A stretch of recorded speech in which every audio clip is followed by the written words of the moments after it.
நீங்கள் கேட்டுக்கொண்டிருப்பது பிஜிபி சமுதாய வானொலி நிலையம் பண்பலை ஒலிபரப்பு 90.8 தொட்டதெல்லாம் ஹிட். நேயர்கள் கேட்டு ரசித்துக் கொண்டிருப்பது பிஜிபி சமுதாய வானொலி 90.8. நேயர்களே, இன்றைய சிறப்பு நிகழ்ச்சியாக நாம் கேட்கவிருப்பது உலக மக்கள் தொகை அதிகரிப்பினுடைய விழிப்புணர்வு நிகழ்ச்சி நம்ம கேட்டிருக்கோம் நேயர்களே. அந்த வகையில் பிஜிபி செவிலியர் கல்லூரி மாணவர் பிரசன்னா அவர்கள் உலக மக்கள் தொகை அதிகரிப்பின் விளைவுகள் என்னென்ன அப்படிங்கிறத பற்றி நம்மளோட அவருடைய கருத்துக்களை பகிர்ந்து கொள்ள வந்திருக்காரு. வாங்க நேயர்களே, நம்ம கேட்டு பயன்படலாம். வணக்கம் நேயர்களே. பூமி பந்து வெறும் மனிதருக்கு மட்டுமல்ல. உலக மக்கள் தொகை மொத்தமாக 755 கோடி தோராயமாக இன்று 20ஆம் நூற்றாண்டில் மட்டும் மக்களின் எண்ணிக்கை ஏற்ற மும்மடங்கு. சுகாதாரம், மருத்துவம், உணவு என்று காரணம் காட்டுகிறது ஆய்வு. மக்களின் சராசரி நீட்டிப்பு, அதற்கான காரணம் உரிய மருத்துவத்தின் காப்பு. அத்தனையும் மகிழ்ச்சிக்குரியது, ஆனால் கொண்டாட்டத்துக்கு ஏற்புடையதல்ல. 30 ஆண்டுகளில் மக்கள் தொகை மொத்தம் 900 கோடி ஆக வாய்ப்பு. இது எழுச்சியா அல்லது வீழ்ச்சியா? எதுவும் ஒரு சிகரத்தை தொட்டபின் இறங்கும். ஆனால் இது ஒரு இயற்கையின் கட்டளையில் அடங்கும். மக்கள் தொகை சிகரத்தை எட்டிவிட்டது இந்த நூற்றாண்டில். இனி இறக்கம் மட்டுமே சாத்தியம். கசப்பான உண்மை. மனமே ஏற்றுக்கொள். பாரம் தாங்காமல் பூமி பந்து தள்ளாட்டம். தண்ணீர் இல்லாமல் வரும் திண்டாட்டம். காடுகள் மறைவு, கட்டிடங்கள் பெருக்கம், மழை குறைவு, வறட்சியில் உயிரினம் இறங்கும். தண்ணீரின்றி தாகம் வரட்டும். சொட்டு தண்ணீருக்காக சண்டைகள் நடக்கும். தண்ணீர் சண்டை போர்க்களமாய் மாறும். நீர் இல்லா ஆற்றில் செந்திரவும் பெருக்கெடுத்து ஓடும். மனித உயிர் விடுத்து மற்ற உயிர்கள் மறையும். மற்ற உயிரை அழித்து மனிதமும் குறையும். சுயநலம் ஒன்றே மனதில் தலை விரித்தாடும். தண்ணீர் ஒன்றே குறிமாய் மாற்று கொள்ளும். ஆங்காங்கே நீருக்கு சண்டைகள் நிகழும். அதை 3ஆம் உலகப் போர் என்று சொல்லலாம்.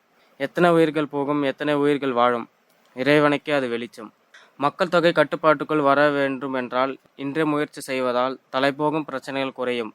மொத்த மக்கள் தொகையில் சீனாவும் இந்தியாவும் 3இல் 1 பாகம். பெருமுயற்சி செய்து கட்டுப்படுத்த வேண்டும். காடுகள் வளர்ப்பு, ரசாயனம் குறைப்பு, நெகிழியின் விடுப்பு, நன்னீர் சேமிப்பு 4ம் போற்றினால் நம் நிலம் தழைப்பு. நம்மால் ஆகும் முயற்சிகள் செய்வோம். நம் தலைமுறைகளை நலமாய் வாழ வைப்போம். மனித உயிர்வோடு மற்ற உயிர்களையும் காப்போம். பூமி பந்து வெறும் மனிதருக்கு மட்டுமல்ல, மற்ற அனைத்து உயிர்களும் சொந்தம். இந்த இயற்கையின் கட்டளையை மதித்து நடப்போம். வாழ்க மக்கள், வாழ்க மற்றுயிர், வாழ்க நானிலம், வாழ்க இயற்கை. நன்றி. மக்கள் தொகை அளவுக்கு அதிகமாக அதிகரிப்பதனால் ஏற்படக்கூடிய விளைவுகள் என்னென்ன என்பதை பற்றி பிரசன்னா அவங்க நம்மகிட்ட தெளிவாக எடுத்து வச்சாங்க. நேயர்கள் சார்பாக நம்ம மிக்க நன்றியை தெரிவிச்சுக்கலாம்.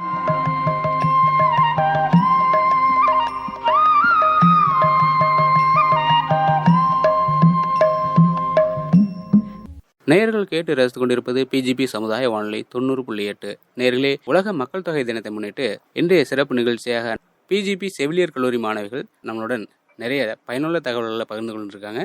அந்த வகையில் அடுத்ததாக நம்மகிட்ட விழிப்புணர்வு தகவல்களை பகிர்ந்து கொள்ள வந்திருக்காங்க பிஜிபி செவிலியர் கல்லூரி மாணவி ஜெசி. வணக்கம் நேயர்களே. ஜூலை 11ஆம் தேதியான இன்று மக்கள் தொகை பற்றிய விழிப்புணர்வை உலகம் முழுவதும் உள்ள மக்களுக்கு விழிப்புணர்வை ஏற்படுத்தும் படிக்கு ஆண்டுதோறும் உலகம் முழுவதும் மக்கள் தொகை தினம் கொண்டாடப்படுகிறது. இது பற்றிய சிறு தொகுப்பை நான் வழங்குகிறேன். மனித வாழ்க்கையில் பிறப்பு, இறப்பு நொடிக்கு நொடி நடந்து கொண்டிருக்கிறது. சில நாடுகளுக்கு பலமாக இருக்கும் மக்கள் தொகை சில நாடுகளுக்கு பாதகமாக இருக்கிறது. அதிலும் நம் இந்திய நாட்டின் மக்கள் தொகையானது பல நேரங்களில் அரசுக்கு பெரும் சவாலாக இருக்கிறது. உலகம் முழுவதும் மக்கள் தொகை கணக்கெடுப்பு குறிப்பிட்ட ஆண்டு விடவில் எடுக்கப்படும். அது இந்தியாவை பொறுத்தவரை 10 ஆண்டுகளுக்கு ஒரு முறை கணக்கிடப்படுகிறது.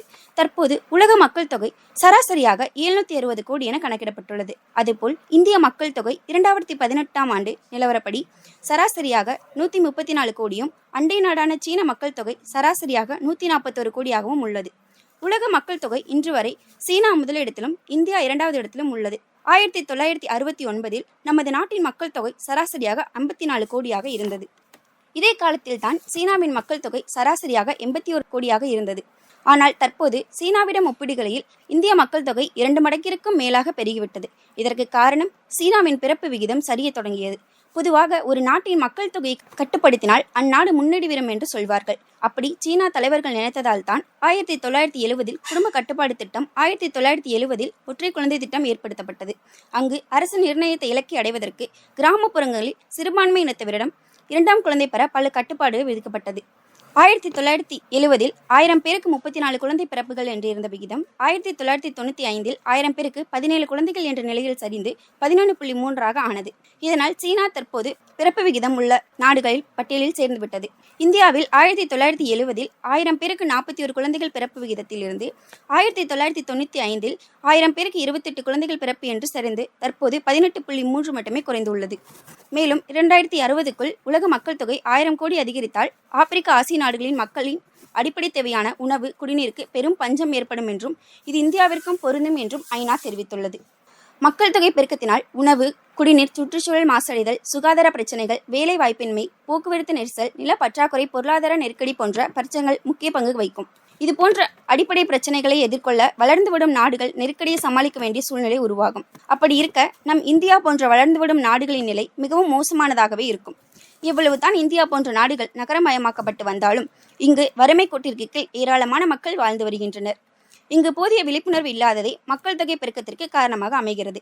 எனவே மத்திய மாநில அரசுகள் மக்கள் தொகையை கொண்டு வரப்பட குடும்ப நல திட்டமிடுதல் மற்றும் சமூக பொருளாதார தாக்கங்கள் பற்றியும் கருத்தரங்குகளை ஊடகங்கள் வாயிலாக மக்களுக்கு கொண்டு செல்லலாம் என்றும், பள்ளி கல்லூரிகளின் மக்கள் தொகை கல்விக்கு முக்கியத்துவம் கொடுக்கலாம் என்றும், பிறப்பு விகிதத்தை குறைத்தல், வறுமை நீக்கம், திருமண வயதை உயர்த்துதல் போன்ற இவை சார்ந்த விழிப்புணர்வை ஏற்படுத்தி மக்கள் தொகையை கட்டுப்படுத்த வேண்டும். அளவுக்கு மீறினால் அமிர்தமும் நஞ்சு என்றும் வரிகள் நம் வாழும் இந்த பூமிக்கு பொருந்தும். நன்றி, வணக்கம். மக்கள் தொகை அதிகரிப்பின் எதிர்மறையான விளைவுகள் என்னென்ன என்பதை பற்றி ஜெசி அவங்க நம்மளிடையே மிக அழகாக எடுத்து கூறினாங்க. நேயர்கள் சார்பாக அவங்களுக்கு நன்றி தெரிவிச்சுக்கலாம். நேயர்களே,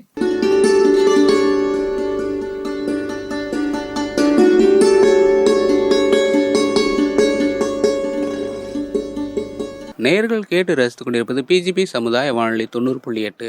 நேயர்களே, இன்றைய உலக மக்கள் தொகை தினத்தை முன்னிட்டு சிறப்பு நிகழ்ச்சியாக பிஜிபி செவிலியர் கல்லூரி மாணவர்கள் நம்முடைய மக்கள் தொகை அதிகரிப்பு பற்றிய விழிப்புணர்வு கருத்துக்களை நம்மோடு பகிர்ந்து வந்துட்டு இருக்கனர்.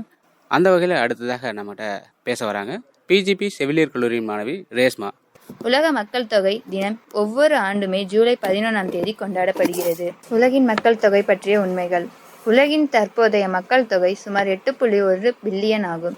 7 பில்லியனிலிருந்து 8 பில்லியன் மக்கள் தொகையை அடைய உலகம் 12 ஆண்டுகள் ஆனது. ஐரோப்பிய ஒன்றியத்தில் ஆண்களை விட பெண்களின் மக்கள் தொகை 5% அதிகம். கோவிட்-19 ஐரோப்பாவில் சுமார் 2 பில்லியன் மக்களை எடுத்துள்ளது. 1960 உலக மக்கள் தொகை 3 பில்லியனை எட்டியது. முதல் 5 மக்கள் தொகை கொண்ட நாடுகள் இந்தியா, சீனா, அமெரிக்கா, இந்தோனேஷியா மற்றும் பாகிஸ்தான். அதிக மக்கள் தொகையின் விளைவுகள்: காடழிப்பு, வேலையின்மை, குடியேற்றம், வளம் குறைதல், வறுமை, தொற்று நோய்கள் மற்றும் பருவநிலை மாற்றம்.